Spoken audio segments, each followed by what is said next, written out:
Bonjour à vous tous, c'est Fouad la Panthère, j'espère que vous allez bien, moi ça va à merveille et je vous en remercie. Je vous souhaite la bienvenue dans ma nouvelle vidéo, dans une vidéo d'actualité, bien sûr qui concerne toujours le domaine des films et le monde du cinéma. Alors cette actualité enflamme la toile de plus en plus sur le net, elle crée des polémiques. Bien sûr, beaucoup d'entre vous le savent, c'est le prochain film, le troisième volet de la saga Spider-Man qui est du MCU, dont Spider-Man Peter Parker est interprété par Tom Holland. Alors au niveau de ces actualités, est-ce qu'il y a des informations officielles? Est-ce qu'il y a des rumeurs? Est-ce que ce sont des fake news? Est-ce qu'il y a du positif ou du négatif là-dedans?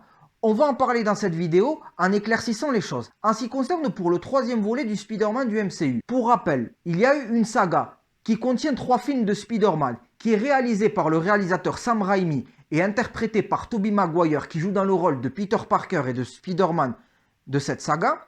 Et au niveau de ce troisième volet, bien sûr, les premières informations qu'on nous a annoncées, il y a le retour de l'acteur Benedict Cumberbatch qui joue dans le rôle du super-héros, dans le rôle de Doctor Strange, qui est un super-héros du MCU.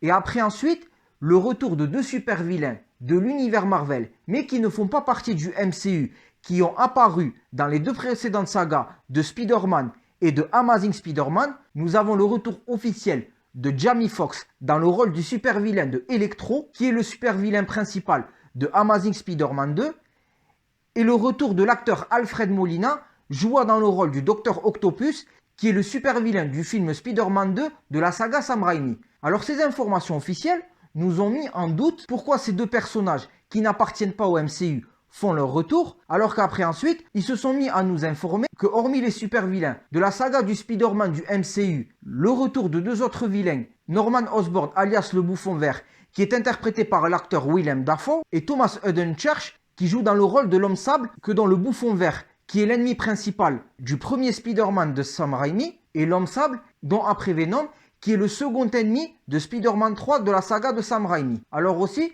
on nous a annoncé le retour de Andrew Garfield, qui est le Peter Parker, le Spider-Man de Amazing Spider-Man, et tandis qu'on nous a aussi annoncé le retour de Tobey Maguire, qui est le Spider-Man de la saga de Sam Raimi. Alors bien sûr, hormis les informations officielles que je viens de vous citer, est-ce que ces informations officielles nous permettent de croire le retour de ces autres super vilains et de ces 2 précédents Spider-Man? Moi, je trouve au niveau de ma théorie, c'est possible. Mais bien sûr, je n'ai pas entendu cette actualité pour y croire. Car ouvrons la parenthèse. Pour rappel et pour ceux qui ne savent pas, le super-héros Spider-Man, sachant que dans les comics, c'est un super-héros de l'univers Marvel, que ce soit le personnage Spider-Man ou même les super-vilains, ils n'appartiennent pas au MCU, ils appartiennent à Sony. Oui, vous l'avez bien entendu. Parce que quand Spider-Man avait intégré le MCU, dont il a fait sa première apparition dans Captain America Civil War. Il est bien d'accord que le MCU a demandé un accord avec Sony, car ce dernier est le propriétaire du super-héros Spider-Man. Peu importe que ce soit les adaptations en film ou la dernière adaptation animée Spider-Man The New Generation, qui contient plusieurs Spider-Man de dimensions parallèles différentes, le jeu vidéo Marvel Spider-Man, qui est exclusivité sur PS4 et bien sûr qui n'existe pas pour les autres consoles ou sur PC, et le nouveau jeu Spider-Man Miles Morales qui vient de sortir sur PS5, c'est ce qui prouve que Spider-Man appartient toujours à Sony. Comme par exemple le film catastrophique Venom qui est interprété par Tom Hardy. Celui-là appartient toujours à Sony. D'ailleurs, le mystère, on ne sait pas c'est le Venom de quel Spider-Man. Est-ce que c'est le Venom de Tom Holland? Franchement, si c'est le cas, je trouve que ce serait pas cohérent. Est-ce que ce sera le Venom de Andrew Garfield? Car pour info et pour ceux qui ne savent pas, il y avait 2 films spin-off de la saga d'Andrew Garfield qui étaient prévus, que malheureusement qui ont été annulés car il n'y a pas eu une bonne entente avec les responsables de Sony et Andrew Garfield. Il était prévu bien sûr le film Venom et aussi le film The Sinister Six. Oui, vous l'avez bien entendu. Parce que sachant que Marvel a été racheté par Disney en fin 2009, début 2010, et les studios de Marvel sont devenus le MCU. Que ce soit le premier Iron Man ou même les films de Spider-Man, Spider-Man est toujours resté propriétaire de Sony. Alors comme je vous ai dit, d'un côté, pourquoi ça ne m'a pas étonné de voir ces informations circuler, le retour de Tobey Maguire en tant que Spider-Man. Raison pour lesquelles beaucoup de fans de Spider-Man, et ce n'est pas impossible que ce soit la majorité, dont moi je ne vous le cache pas, j'en fais partie, seraient favorables au retour de Tobey Maguire. Et promis, je vais en parler dans une prochaine vidéo, spécialement qui est le meilleur Spider-Man. Alors la saga de Tobey Maguire, malgré dans le 3e volet, il y a eu une petite erreur de casting au niveau de Venom qui a été interprété par Topher Grace et dont bien sûr l'anti-héros Venom n'a pas été respecté. Mais après, plus ou moins, c'est la saga qui se rapproche plus des comics. Parce qu'aussi, qu'est-ce qui n'est pas étonnant dans tout ça? Dans le film animé Spider-Man The New Generation, Tobey Maguire devait reprendre son rôle dans Spider-Man en tant que doubleur dans le Spider-Man qui aide le futur Spider-Man de cette dimension parallèle, Miles Morales. Et aussi, le Spider-Man qui meurt dans la dimension de Miles Morales. Et bien ce Spider-Man devait être aussi doublé par Andrew Garfield. Oui, vous l'avez bien entendu. Mais après, on ignore les raisons pour lesquelles ça n'a pas abouti. Mais après, bien sûr, des passionnés de Spider-Man ont interprété, et dans ces interprétations, il y a une part de vérité, le Spider-Man de la dimension parallèle, c'est Tobey Maguire, et le Spider-Man mort dans la dimension de Miles Morales, c'est celui de Andrew Garfield. Parce que moi, vous savez, dans des groupes, dans les réseaux sociaux qui sont passionnés de l'univers Marvel et tout, beaucoup de gens qui ont été déçus de la saga Tom Holland, dont bien sûr une fois de plus j'en fais partie, avant que ces actualités arrivent, moi je disais vivement le retour de Tobey Maguire, et certains m'ont pris pour un fou. Et il y en a qui me disaient que non, Tobey Maguire, il était trop âgé pour revenir dans Spider-Man. Certes que Tobey Maguire a dans la quarantaine, mais Tom Hardy qui joue dans le rôle de Venom, il a dans la quarantaine. Moi je suis sûr que ce genre de personnes qui ont réagi à mon encontre, que le fait que j'étais pour le retour de Sam Raimi et le retour de Tobey Maguire en tant que Spider-Man, il est fort possible que ce genre de personne n'a jamais lu un comics ou n'a jamais vu une adaptation animée de Spider-Man. Parce que par exemple, quand vous lisez des comics ou quand vous voyez la série animée des années 90 de Spider-Man, vous voyez bel et bien que Eddie Brock et Peter Parker qui se disputent pour avoir le meilleur poste de journaliste au Daily Bugle, et c'est la même chose aussi dans Spider-Man 3 de la saga de Sam Raimi, on est bel et bien d'accord que les deux ont le même âge. Mais ce serait pas cohérent de mettre Eddie Brock et Tom Holland dans le même film. Là, franchement, je trouverais ça que c'est un bafouement et une insulte de leur part. Parce que n'oublions pas, il y a à peu près un an de cela, vous savez que Sony allait mettre fin au contrat face au MCU et que Spider-Man n'apparaîtrait plus dans le MCU. Je vous mens pas, j'en ai eu le sourire quand j'ai vu cette information. Et on va en parler dans la prochaine vidéo. Mais ce qui est important de savoir, après il y a eu un terrain d'entente, c'est bon, Spider-Man pouvait réintégrer le MCU, toujours interprété par Tom Holland.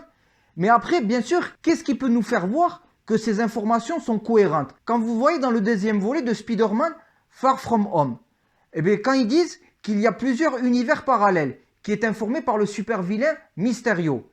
Et bien à la fin, dans le post générique, il y a l'apparition de Jonah Jameson dans un grand écran et qui diabolise toujours Spider-Man et qui est interprété par l'acteur J.K. Simmons. Mais est-ce que c'est le Jonah Jameson de la dimension du Peter Parker interprété par Tom Holland, ou est-ce que cette image vient de la dimension parallèle de la saga Spider-Man de Sam Raimi? Ça, c'est un mystère à résoudre. Mais après, malgré il n'y a pas la présence de Jonah Jameson dans Spider-Man Homecoming, car Peter Parker n'est qu'un simple lycéen, tandis que dans la saga Sam Raimi, Peter Parker, il est étudiant et journaliste au service de Jonah Jameson. Mais bien sûr, ce Jonah Jameson est toujours interprété par l'acteur J.K. Simmons. D'un côté, ce serait pas étonnant. Parce que moi, quand j'ai vu ce post générique, oui, il existe des dimensions parallèles dans cette saga. Maintenant, est-ce que, officieusement, Sony et le MCU ont trouvé un terrain d'entente pour que les anciens Spider-Man font leur retour, ou est-ce que ce sont des fake news? Franchement, si c'est vraiment le cas, moi je suis pour. Mais bien sûr à condition que voilà, le scénario soit cohérent et que ce soit digne d'un blockbuster. Et bien sûr que ce n'est pas pour faire de la pub. Parce que personnellement, le retour de Tobey Maguire, que ce soit dans ce film annoncé ou dans d'autres films Spider-Man, ben ce serait cohérent et ce serait pas de refus. Parce que dans Spider-Man New Generation, le Spider-Man de la dimension parallèle qui aide Miles Morales, on est d'accord que c'est un Spider-Man très âgé, que ça y est, qu'il a pris de l'âge. Et bien pourquoi pas pour Tobey Maguire? Parce qu'il faut dire, ce serait plus cohérent de mettre Tobey Maguire en rivalité face à Eddie Brock qui joue par Tom Hardy ou Andrew Garfield qui joue face à Tom Hardy que de mettre Tom Holland. Parce qu'il y en a qui vont me dire que ce serait le bordel que Tobey Maguire ou Andrew Garfield fassent leur retour parce qu'il y a déjà un Spider-Man. Mais certains ont la mémoire sélective, comme par exemple Quicksilver. Il y en a eu deux. Avant que la Fox soit rachetée par MCU, il a apparu dans les X-Men. Tandis que celui du MCU est dans Avengers l'ère d'Ultron. Alors que pourtant ce personnage de l'univers Marvel est quand même important. Et pourquoi ce ne serait pas le cas pour Peter Parker et Spider-Man? Soyons logiques et cohérents. On va ouvrir une parenthèse qui n'est pas trop le sujet. Comme par exemple dans l'univers d'ici, on est d'accord qu'il y a eu plusieurs Batman en même temps. Il y a eu le Batman de Gotham, il y a eu le Bruce Wayne, le Batman de la série Titan, il y a le Bruce Wayne de la série Batwoman, il y a le Bruce Wayne du film Joker, qui sera interprété par Robert Pattinson, et ensuite le Batman du DCU, qui est interprété par Ben Affleck, sera de retour dans la Justice League de Snyder Cut. Et pour fermer la parenthèse, le DCU envisage de faire un film avec Batman avec Ben Affleck. Bien sûr, on va fermer la parenthèse, mais ce que je voulais vous expliquer, que pourquoi dans l'univers DC Comics, il y a toujours les mêmes héros, dans de différentes adaptations, que ce soit en film ou en série, et pourquoi ce ne serait pas le cas pour l'univers Marvel. Franchement, ça serait cool. Alors que moi, je trouve que hormis ce prochain film annoncé, s'ils annoncent le retour de Tobey Maguire, eh bien, ce ne serait pas de refus et ce serait merveilleux qui revient en tant que Spider-Man, bien sûr le Spider-Man de Sony. L'un n'empêche pas l'autre. Il peut y avoir un Spider-Man du MCU ou un Spider-Man de Sony. Bien sûr, ce que je vous dis, à prendre avec des pincettes. Si vous n'êtes pas d'accord avec moi, c'est votre libre choix. Mais après, moi, ce que je dis, ça me paraît cohérent. Après, en ce qui concerne pour ces informations officielles, on sait très bien que si ce sera le cas, c'est pour calmer les choses. Parce que le fait que beaucoup de fans, comme je vous ai dit, qui ont été déçus de la saga de Tom Holland, c'est pour calmer les choses. Parce que certains disaient, oui, mais celui de Tom Holland ne respecte pas les comics.